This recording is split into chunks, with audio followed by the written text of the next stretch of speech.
Vamos a compartir una lectura inicial que será el marco que nos servirá para esbozar los pensamientos que el Señor ha puesto en mí y que fue de ayuda para mí y espero que sea de ayuda para ustedes también.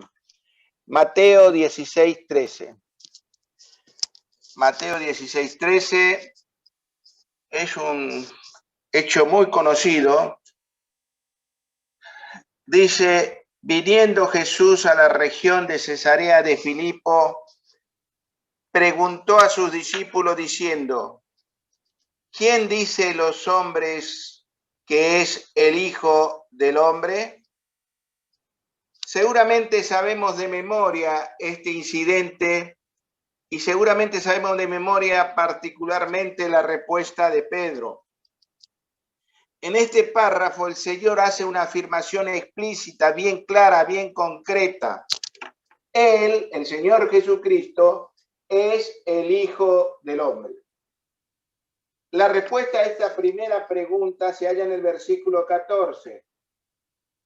Ellos dijeron, unos Juan el Bautista, otros Elías y otros Jeremías o algunos de los profetas. La respuesta indudablemente lleva a la comparación con grandes siervos de Dios que la sociedad contemporánea del Señor tenían presente y señalaban a ellos como al Hijo del Hombre. Luego el Señor hace una segunda pregunta dirigida a sus discípulos ya. Él les dijo, versículo 15, ¿y vosotros quién decís que soy yo? La respuesta, hermanos, amados hermanos, a esta segunda pregunta es el verso 16. Respondiendo Simón Pedro dijo, tú eres el Cristo, el Hijo del Dios viviente. Y yo quisiera simplemente señalar en esta respuesta, se expresa claramente quién es el Hijo del Hombre. No hay dudas, el Hijo del Hombre es el Cristo, el Hijo del Dios viviente. Esta expresión, amados hermanos, el Hijo del Hombre, se encuentra en los evangelios. Aproximadamente, no lo conté yo, lo contaron otros y yo me nutrí de esa información. Se encuentra en los evangelios aproximadamente 82 veces y en todos los casos se aplica a Jesucristo. Además, aparece en los evangelios, de aparecer en los evangelios, también se encuentra en Hechos, capítulo 7, 56, seguramente ya ustedes se están remontando a ese pasaje, donde está Esteban haciendo esa magnífica exposición ante el Sanedrín respecto a la historia de Israel y respecto a Cristo particularmente. También se menciona al Hijo del Hombre en Hebreo 2:6, en Revelación Apocalipsis 1:13 y 14:14. Esta locución, el Hijo del Hombre, aplicada a Jesús, muestra con claridad una de las grandes verdades que encontramos en la palabra de Dios, o una verdad más que encontramos en la palabra de Dios, que el Hijo de Dios fue un ser humano que vino a ser carne. Utilizamos esa expresión, se encarnó. El Hijo del Hombre es el Hijo de Dios que tomó un cuerpo como nuestro, pero sin pecado, como lo señala Hebreos 4:15. Y esto es fundamental, tenemos que tener bien en claro, sin pecado. Para corroborar esta verdad podemos leer varios pasajes, pero en principio vamos a leer dos verbos en el capítulo 1 del Evangelio según San Juan. Capítulo 1 según el Evangelio de San Juan. Allí leemos En el principio, algunos señalan, yo no, la verdad que no tuve tiempo de cotejar en este momento el internet lineal de la cueva, pero algunos dicen que una mejor traducción es en principio, porque en el principio de alguna manera da una idea de un comienzo remoto, pero da la idea de un comienzo. Sin embargo, la expresión en principio es indefinido, sin tiempo. En principio era el verbo, y el verbo era con Dios, y el verbo era Dios. Y lo unimos al verso 14, también tan conocido. Y aquel verbo fue hecho carne, el Hijo del Hombre. Aquel verbo fue hecho carne y habitó entre nosotros y vimos su gloria, gloria como del unigénito del Padre, lleno de gracia y de verdad. Por eso, para ser el Hijo del Hombre fue necesario que procediera de una mujer, de la Virgen hebrea María, que lo había concebido y dado a luz. Ante aquel anuncio angelical, según lo registra Lucas capítulo 1, verso 34, dice el texto: entonces María dijo al ángel, ¿cómo será esto? Pues no conozco varón.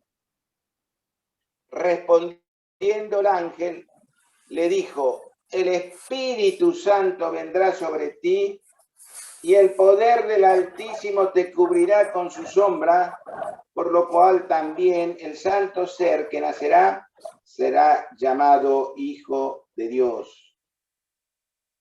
El Hijo del Hombre nació de mujer por obra del Espíritu Santo. Y en Gálatas 4:4, creo que se mencionó en una oración, nos dice claramente, pero cuando vino el cumplimiento del tiempo, Dios envió a su Hijo,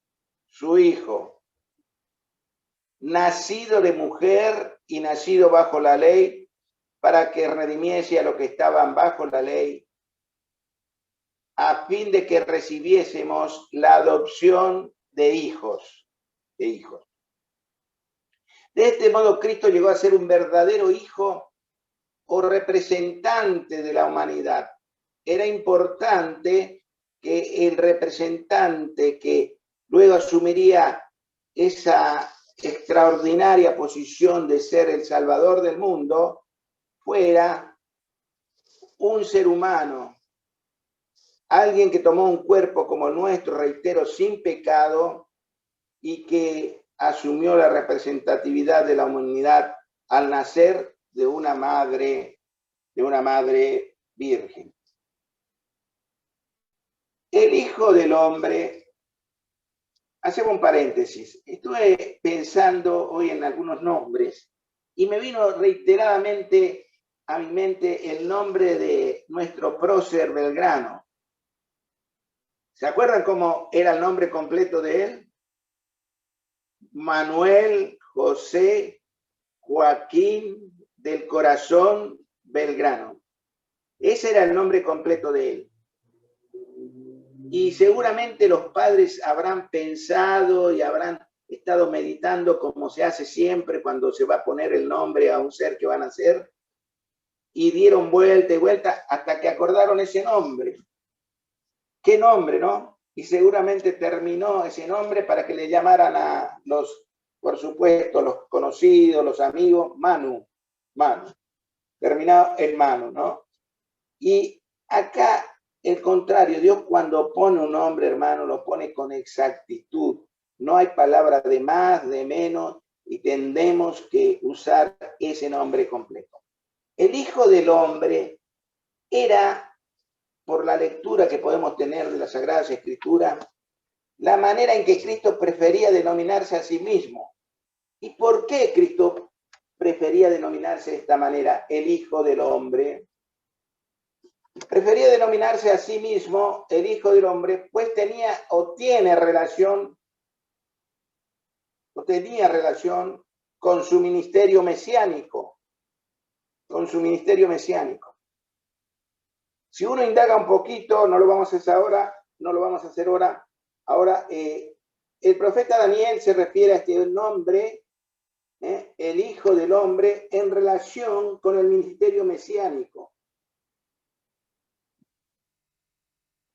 Y esta actitud de llamarse el Hijo del Hombre, que lo relacionaba y que los contemporáneos del Señor conocían bien, el Hijo del Hombre, que estaba relacionado con la actitud, la misión mesiánica, le desorientaban por la manera en que Cristo se comportaban.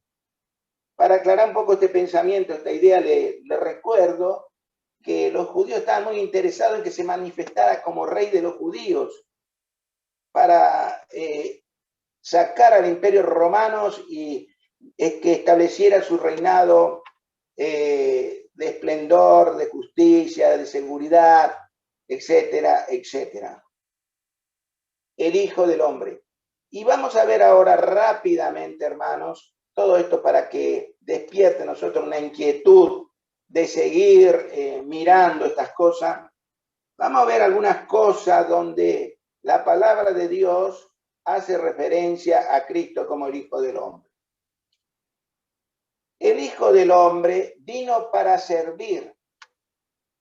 Así nos dice Mateo 20:28.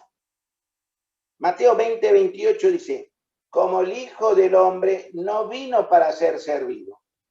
Esto ya desorientaba a los que seguían al Mesías o esperaban al Mesías, porque el Mesías tendría que ser servido. Como el Hijo del Hombre no vino para ser servido, sino para servir. Y nos detenemos acá.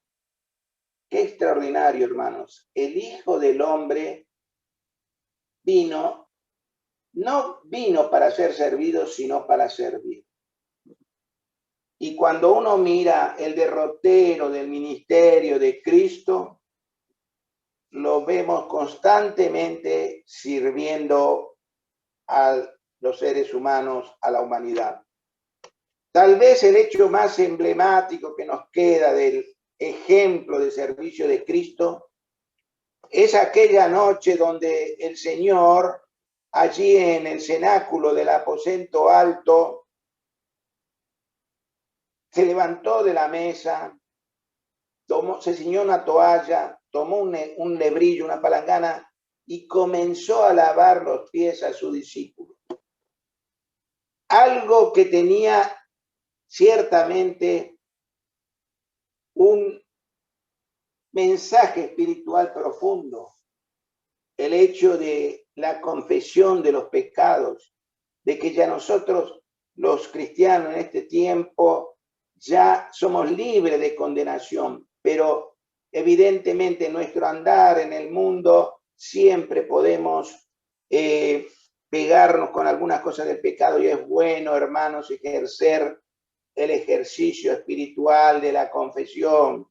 Qué bueno es que al terminar el día meditemos seriamente y pidamos perdón a Dios y de esa manera mantener permanentemente la comunión con Él. Pero volviendo a la expresión, como el Hijo del Hombre no vino para ser servido, sino para servir, el Señor, cuando terminó de realizar esa acción, le dijo, así como le dijo a los suyos, así como yo os he hecho, hacedlo también vosotros. Porque ejemplo os he dado.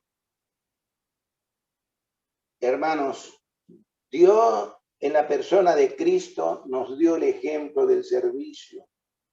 Y debemos estar siempre dispuestos a servir en la causa de Cristo. Qué llamativo, no quiero poner otra expresión para calificar a aquellos hermanos que no sienten nada el hecho de servir al Señor, de servir a los hermanos, de servir a la comunidad. El Señor nos insta no a que seamos servidos, sino a servir, hermanos.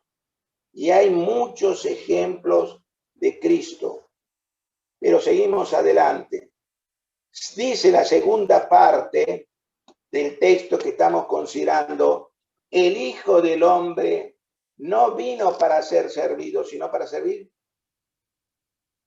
Y subraya, yo creo que está esto, el Señor lo dice en forma más enfática, más subrayada, y para dar su vida en rescate por muchos. Y para dar su vida en rescate por muchos. Esto sí que tal vez desorientaba completamente a las personas conocedoras de la Sagrada Escritura, que era el auditorio del Señor Jesucristo, porque el Mesías para ello era el Mesías triunfante, el Mesías victorioso, el que establecería ese reinado del cual hablan los profetas, y particularmente Isaías lo hace de una manera bien clara. Hermanos, Cristo vino, el Hijo del Hombre, para dar en su vida en rescate por muchos. Y esto me hace pensar a mí y me lleva a elevar una nota de gratitud. Gracias, Señor, porque tú, siendo el Hijo del Hombre, la expresión que te relaciona con tu tarea mesiánica, viniste para dar tu vida en rescate por la mía, en rescate por la tuya, hermanos. Qué tremendo. Y fíjense la precisión del texto. Por muchos, dice. Por muchos. Y uno podría pensar acá, pero ¿cómo Cristo no murió por todos? Sí, claro que Cristo murió por todos.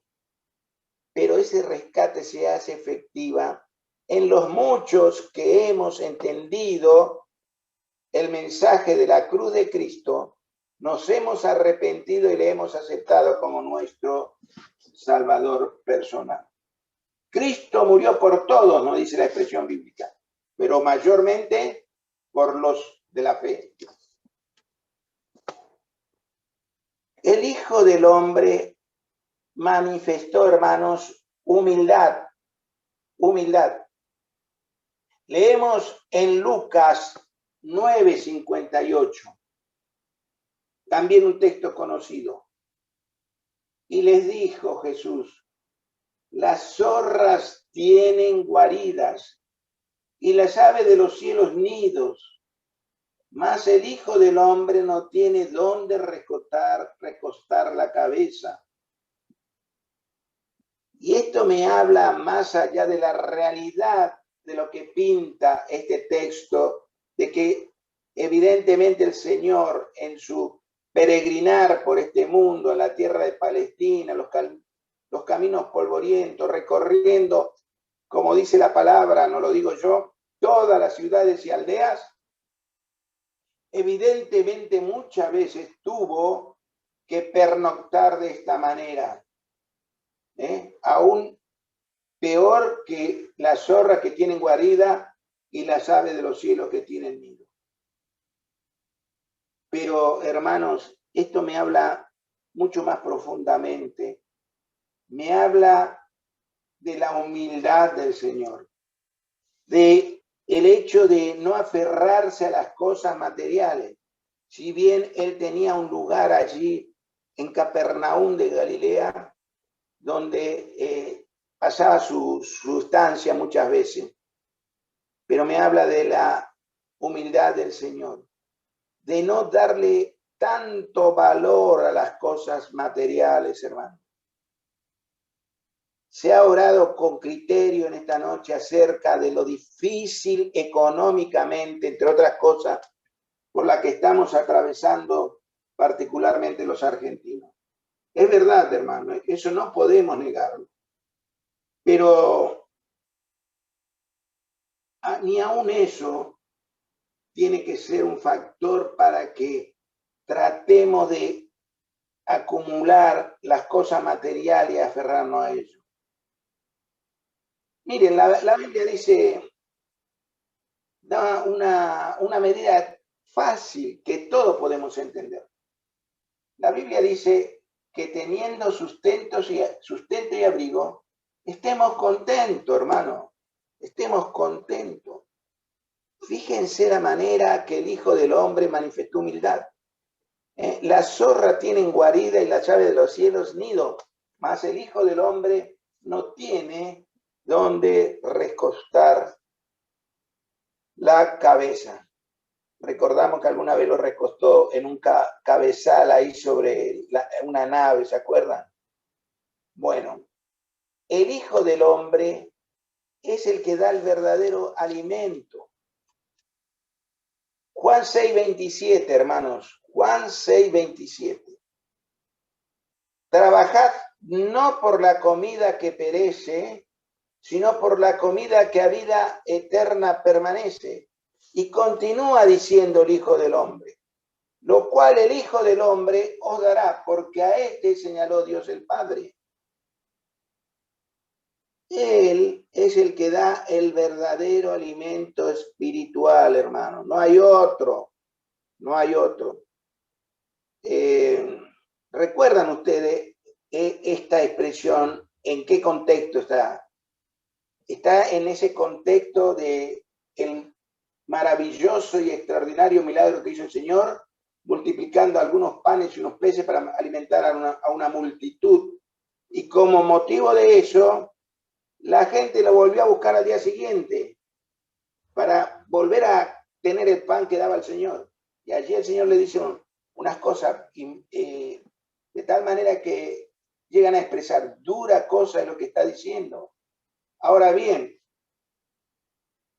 acá Cristo le dice, el Hijo del Hombre os dará, porque a este señaló el Padre. Y no hay otro lugar donde podamos acudir, hermanos, para obtener el alimento espiritual sólido que edifiquen, vigoricen nuestra vida. Avanzamos un poco más rápido. El Hijo del Hombre profetizó su calvario. Marcos 9:31. Porque enseñaba a su discípulo y le decía, el Hijo del Hombre será entregado en manos de hombre y le matarán, pero después de muerto resucitará al tercer día. Y hay varias escrituras que no lo leemos por amor al tiempo. Lucas 9:22, Juan 3:14-15. Ahora, hermanos, qué interesante es que Cristo se detuvo a considerar con los suyos, al menos registran los evangelios en 3 oportunidades acerca de lo que le iba a suceder a él, al Hijo del Hombre en Jerusalén. Y les contó con todo detalle lo que iba a ocurrir. Y ocurrió tal cual el Señor Jesús le expresó a los suyos. Y sucedió puntillosamente todos esos pasos que él le anticipó a los suyos, hermanos. Y esto es un motivo de aliento, hermanos, para tu vida y mi vida. ¿Saben por qué? Porque más allá de el hecho que nos trae satisfacción al alma, de tal cual como lo dijo el Señor a los suyos, ocurrió allí en la cruz del Calvario, ¿saben qué? Esto me da a mí la tranquilidad, me da a mí la certitud, me da a mí la seguridad, que como también se dijo en alguna oración, de que lo que profetizó el Señor de aquí en más, que todavía no, va a ocurrir inexorablemente, hermano. Va a ocurrir tal cual Él lo dijo, puntualmente como Él lo dijo. Pero yo soy tal vez egoísta, hermano, y me reservo en el corazón de que si Cristo profetizó lo que le iba a ocurrir a Él, el Hijo del Hombre, en la cruz del Calvario, en todos esos sucesos, hermanos, esa promesa del Señor de que Él viene y viene pronto va a ocurrir. Va a ocurrir. Se oró también por esto hoy. Y ojalá sea hoy, hermanos. Ojalá sea hoy. Pero si no es hoy, será mañana o será más adelante, pero va a ocurrir. Va a ocurrir. Y vamos a estar ahí ya en la presencia de Dios, dejando atrás todos los sinsabores, las vicisitudes de este mundo. el Hijo del Hombre profetizó acerca de su pasión y ocurrió tal cual él lo dijo. Por lo tanto, va a ocurrir también tal como él lo señaló. El Hijo del Hombre es el único que perdona pecado en la tierra, hermanos. En Lucas 5:24 tenemos, pues para que sepáis que el Hijo del Hombre tiene potestad en la tierra para perdonar pecados, dijo al paralítico, a ti te digo, levántate, toma tu lecho y vete a tu casa. Le ubico en la escena que ustedes ya lo tienen en su mente seguramente. Es en aquel momento que allí en Capernaum el Señor Jesucristo estaba en su casa y se acercaron para escucharlo. Y estaban ahí en primera fila, hermanos. ¿Quiénes estaban ahí en primera fila? Estaban los sumos sacerdotes, los escribas, los fariseos, que habían venido de todo lado. Y hay uno de los textos bíblicos que aclara que vinieron también de Jerusalén a escuchar al Hijo del Hombre. Estaban sentados en primera fila los fariseos. Y un hermano alguna vez señaló, y yo no es doctrina, hermano, pero probablemente estaba Saulo allí, sentado como fariseo. No dice con nombre la palabra. ¿Y qué pasó? Bajaron a aquel paralítico, los 4 amigos, y el Señor le dice, hijo, tus pecados te son perdonados, porque vio la fe de ellos. Y comenzó ahí la gente, lo de la primera fila, a cavilar en sus corazones. ¿Saben ustedes que cavilar en el corazón es tener un pensamiento íntimo que ni el que está al lado mío sabe? Pero el Hijo del Hombre, que es Cristo, que es Dios, sabía lo que cavilaba en su corazón. Y le responde, para que sepáis que el Hijo del Hombre tiene potestad para perdonar pecados en la tierra. Solamente él, el Hijo del Hombre, le manifestó a aquel paralítico la sanidad. Hermanos, damos gracias a Dios porque el Dios en quien ha confiado, hemos confiado, tiene esta actitud y como ya dijimos antes, qué bueno es, hermanos, saber que Él es perdonador. Tenemos un Dios perdonador. Y finalmente, hermanos, Apocalipsis 1:13. Apocalipsis 1:13. Y en medio de los 7 candeleros, dice Juan, y podemos agregar para entender la interpretación del texto, vi a uno semejante al Hijo del Hombre, vestido de una ropa que llegaba hasta los pies y ceñido por el pecho con un cinto de oro en medio de los 7 candeleros. Y es notable como el mismo libro de Apocalipsis aclara estos simbolismos. Los candeleros, la iglesia, son candeleros individuales, representan a iglesias locales y particularmente a la iglesia que luego se mencionan en la carta. Y allí está el Hijo del Hombre, vestido con una ropa especial, en su doble condición de sacerdote y juez. Está vestido de una ropa sacerdotal judicial y se pasea entre la iglesia, hermano. Que nunca perdamos el temor reverente de saber que Cristo está en medio de su iglesia. Que el Señor nos bendiga, hermanos, al haber considerado estas cosas, para que entendamos acerca de que el Hijo del Hombre vino para ser servido y no para servir, para dar su vida en rescate por muchos, que Él no tenía lugar donde reposar, que Él es el que da el verdadero alimento y que Él es el único que puede perdonar pecado en la tierra, que podía perdonar pecado en la tierra, y que es el Señor que se pasea en medio de su iglesia, con una mirada siempre atenta, siempre estando vigilante.